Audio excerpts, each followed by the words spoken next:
c'est un grand cadeau qu'Hachem nous a donné. Si on va là-bas pour se laver ou pour passer un bon temps dans l'eau chaude, d'accord, c'est pas... Maintenant, il y a d'autres pensées plus kabbalistiques.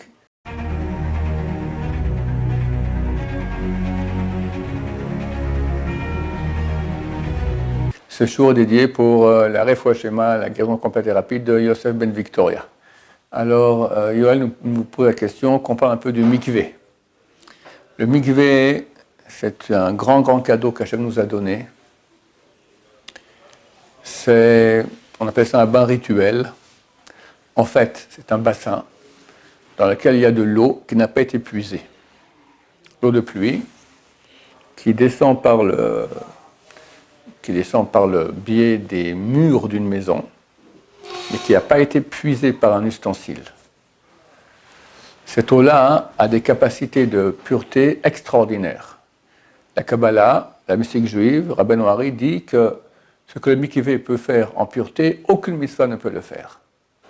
Ça ne veut pas dire qu'il y a des mitzvahs qui sont plus importantes. L'étude de Torah, c'est bien plus important que le mikvé. Il y a des gens qui vont au mikvé avant la prière, à cause de ça, ils ratent une partie de la prière. Ils n'ont rien compris, d'accord? Parce que la prière, c'est plus important que le mikvé. Mais au niveau de la faculté de purification de l'être, il n'y a rien de plus grand que le mikvé.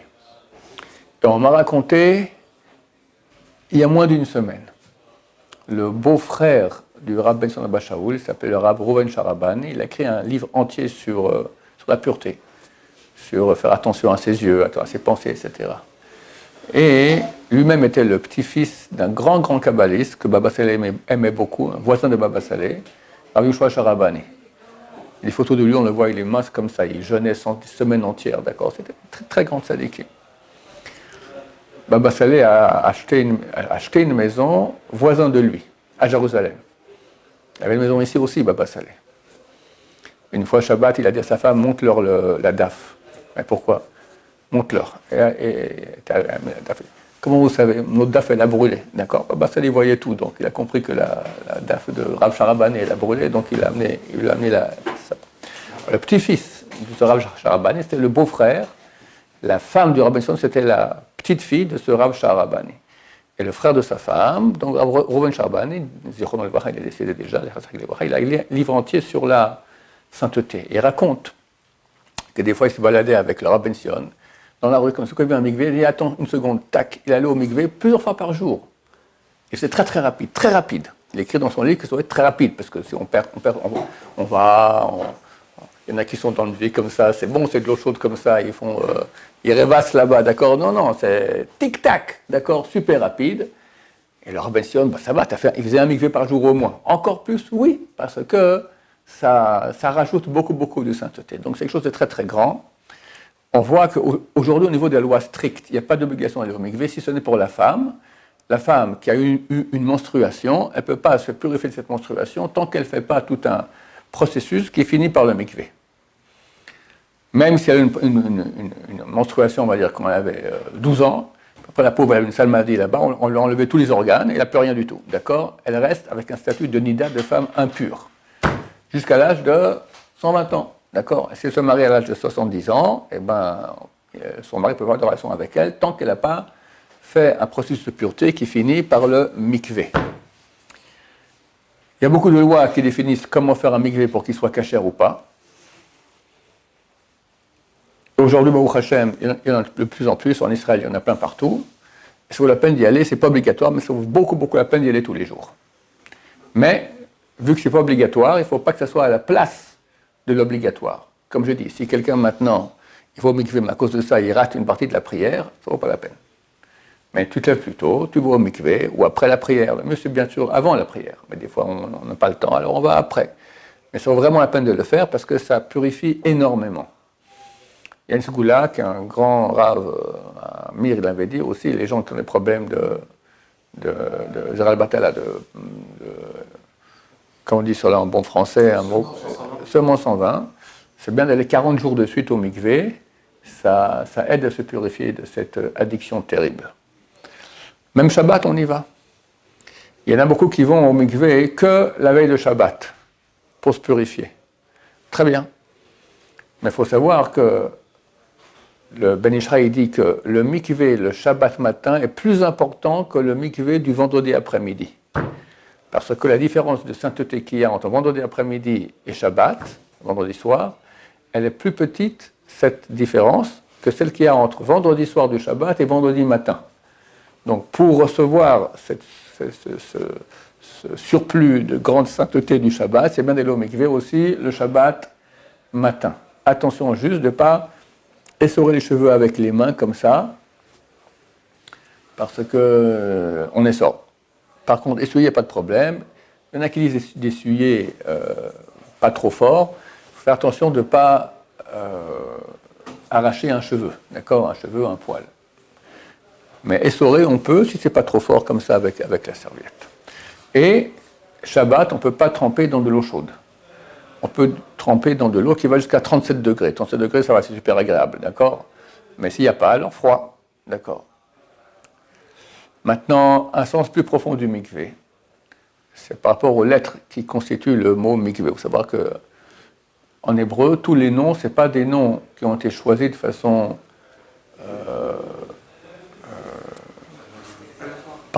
aléatoire, comme ça on va appeler, d'accord?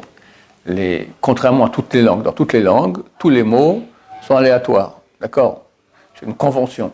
On va appeler ça table, parce qu'on décide qu'on appelle ça table. Mais si on décide dorénavant qu'on appelle ça cocorico, il n'y a pas de problème, d'accord? Il n'y a aucune contre-indication à dire maintenant, c'est plus sympa cocorico que table. Si ça ne te dérange pas de mettre la cocorico, ça ne dérange pas de ranger le cocorico, nettoyer le cocorico, non, ça va très bien, ça ne dérange personne. En hébreu, ce n'est pas comme ça. J'ai fait un cours il y a bien longtemps, ceux qui veulent le voir, ça vaut beaucoup, c'est un des plus beaux cours que j'ai fait, qui s'appelle le langage de Dieu. Ou quelle langue Dieu parle-t-il? C'est un cours, je crois, en 2 cours, où je prouve par A plus B qu'en hébreu, les mots hébreux, vu que c'est Dieu qui les a choisis, ce n'est pas choisi par convention gratuite, mais que le mot lui-même exprime l'objet dont on parle. Et je fais une démonstration sur les verbes. Les noms propres, les noms, c'est beaucoup plus difficile, parce qu'il faut connaître le sens profond de chaque chose. Mais dans les verbes, c'est plus simple. Donc on montre qu'il y a effectivement des racines de 3 lettres, et les lettres correspondent chacune à un sens, il y a des combinaisons des sens, etc. etc. C'est-à-dire que si quelqu'un n'a pas appris l'hébreu, théoriquement, il va apprendre le sens des lettres, le sens des points, A, E, O, U. Il y a 2 fois A, E, O, U, il y en a 10. Et la place de la lettre dans le mot, il voit un mot, il ne sait pas qu'est-ce que ça signifie, en analysant, il peut comprendre de quoi il s'agit. Alors là, on va maintenant analyser le mot mikvé. Mikvé, c'est 4 lettres, même, kouf, vav, he, hei. Même, c'est maim, c'est de l'eau. Bon, c'est la base de mikvé. Maintenant, on a expliqué que la femme impure, elle peut se purifier qu'en trempant dans le mikvé. Et tous les impurs, aujourd'hui on a tous des impuretés qui ne partent pas. On a l'impureté de mort, par exemple. Mais pour qu'elle parte, il faut qu'on nous asperge avec de la cendre de la vache rousse. Il y a toutes sortes, il y a 11 types d'impuretés, d'accord? Il y a 8 sortes de reptiles morts, si on est en contact avec eux, alors on devient impur. L'être humain mort, il y a la Sarat, il y a la Ziva, la Bénorragie, toutes sortes, d'accord, il y en a 11. Toutes ces impuretés-là, on ne peut pas se purifier. Par contre, la femme, quand elle a une menstruation, elle devient pure, elle est appelée Nida. Et là, elle peut se purifier, et que se purifier par ce moyen-là du mikvé à la fin d'un processus. Ce n'est pas que le mikvé, il y a tout un processus qui amène à cela. Nida, c'est quoi? C'est Nad Hei. Nad signifie est parti. Le Caïn, lorsque Dieu l'a maudit, Na banad tiye ba'aretz. Tu vas errer d'un endroit à l'autre, tu pourras presser à un même endroit.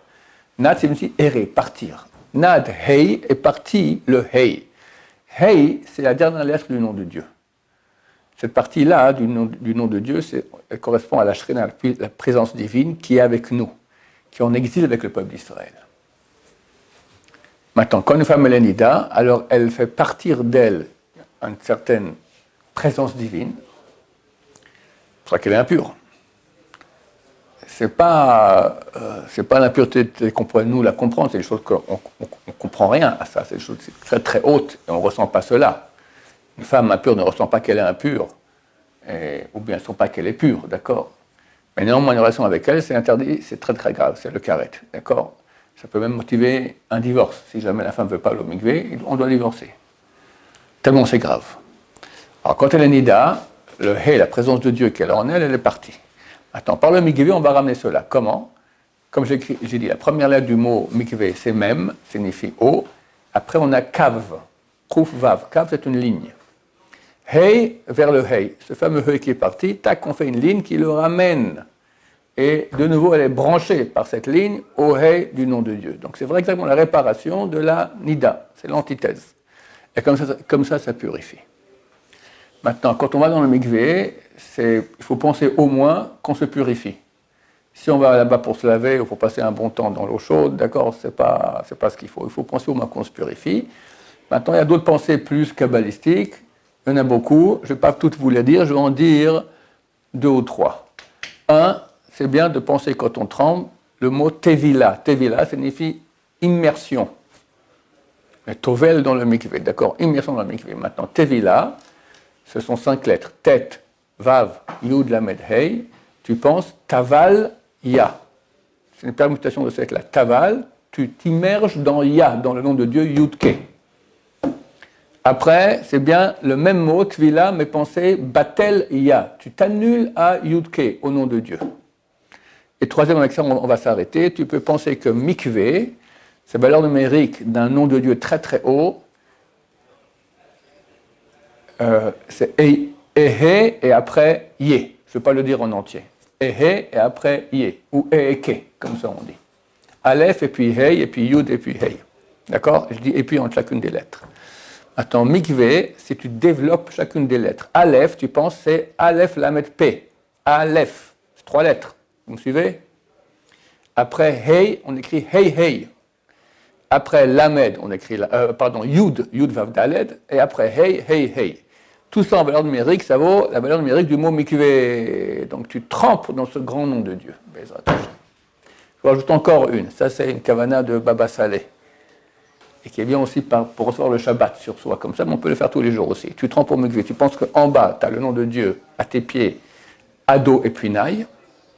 Après, tu as des 4 côtés, yudke, vavke, yudke, vavke, yudke, vavke, yudke, vavke, et au-dessus, eke. Tout ça, bien sûr, sous l'eau, sans respirer. Donc, il faut vite réfléchir avant d'être asphyxié.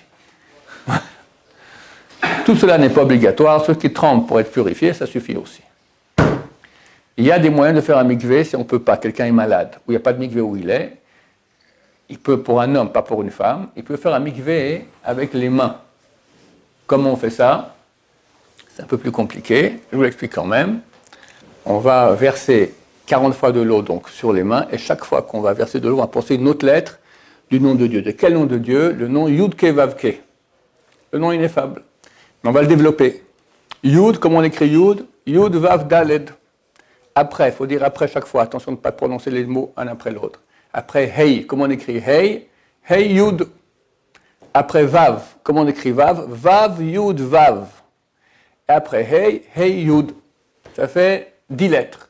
Et tu commences Yud, Yud. Après Vav, Vav. Après Dalet, Dalet. Après Hey, Hey. Après Yud, Yud. Vav, Vav. Et puis Yud, et puis Yud. Et puis Vav, et puis Vav. Et puis Hey, et puis Hey, et puis Yud, et puis Yud. C'est 20. Après, sur la main droite, Yud, Vav, Dalet. Et puis Hey, Yud. Et puis Vav, Yud, Vav. Et puis Hey, Yud. Et idem sur la main gauche, mikvé avec les mains. C'est pas aussi bon qu'un bon mikvé. C'est certainement pas suffisant pour une femme, mais ça purifie quand même si on n'a pas le choix. Quelqu'un qui est malade, il veut faire un mikvé avant Shabbat, il peut faire comme ça par exemple. D'accord? Voilà. Qu'est-ce qu'on a encore à dire sur le mikvé? Pardon? Se tromper une fois, ça suffit. Il y en a qui se trompent 2 fois, 3 fois, 4 fois, 7 fois. D'accord? Est-ce qu'en dessous, il faut penser à des brachot ou des... Il faut penser à ce que j'ai dit. Je t'ai dit toutes les meilleures pensées. Voilà. Ça, c'est la meilleure des choses. Une autre technique par le main, par la douche, on reste sur la douche. Alors, si on a une douche, alors c'est pas clair si les douches qu'on a aujourd'hui c'est valable. Il y en a qui disent que oui. Mais si on a un bassin d'eau sur le toit, aujourd'hui c'est courant, on a un doud, un bassin d'eau. Et quand on tire, ça vient directement du bassin sur nous. Alors si, je vais expliquer comment ça se passe avant la douche. La loi dit qu'on peut faire un mikvé qui n'est pas un vrai mikvé, et qui est mieux que le mikvé avec les mains. Comment? Si quelqu'un nous verse une quantité d'eau, je vais tout de suite dire combien en tout, enfin il faut en tout 11 litres environ, par 3 fois sur le corps entier, et quand tu n'as pas encore fini de verser le premier versement, tu commences vers le deuxième. Donc tu as 11 litres, 11 à 12 litres qui sont tombés sur toi, plus ou moins d'un coup. Ça, c'est valable aussi comme un mikvé, pas un vrai mikvé pour les femmes, mais ça purifie plus que les mains, et moins que le vrai mikvé. Il y en a qui ont dit que la douche aussi, ça fait la même chose. Mais il y en a qui disent qu'il faut que ça soit, qu'il y ait un bassin en haut et que l'eau descende directement. Il y en a qui disent non, ça marche même avec la pompe de la douche. Maintenant, la question, c'est comment tu fais, parce que quand il faut que ça tombe sur tout toi. Alors, comment on fait avec la douche comme ça? Je ne sais pas exactement comment on peut faire que ça vienne sur nous en entier. Voilà. Et, par rapport au mikvé dans la neige, parce que j'ai vu c'était quelque chose qui existe, de se rouler dans la neige. Alors, il y a quelqu'un qui, Chas Shalom, il a eu des relations entre hommes. Alors, un des tikkunim, c'est se rouler 7 fois dans la neige. D'accord? Je me souviens, 7 fois ou 12 fois, je ne sais plus, un certain nombre de fois, se rouler comme ça dans la neige. Attention, il y en a qui font ça, puis après, ils tombent malades une semaine. D'accord? Mais ce n'est pas la place de mikvé, ça, c'est un tikkun, c'est une réparation pour certains péchés. On peut prendre un bloc de neige, mettre dans un mikvé, et ils font, et c'est valable comme mikvé. Dans les pays où il n'y a pas d'eau, tout ça, ils font des choses comme ça. D'accord? Ils n'ont pas d'eau, mais ils ont de la neige. Je ne sais pas comment ils amènent la neige, d'accord? Mais ils font ainsi. Voilà. Baruch Adonai, l'olam, amen va amen.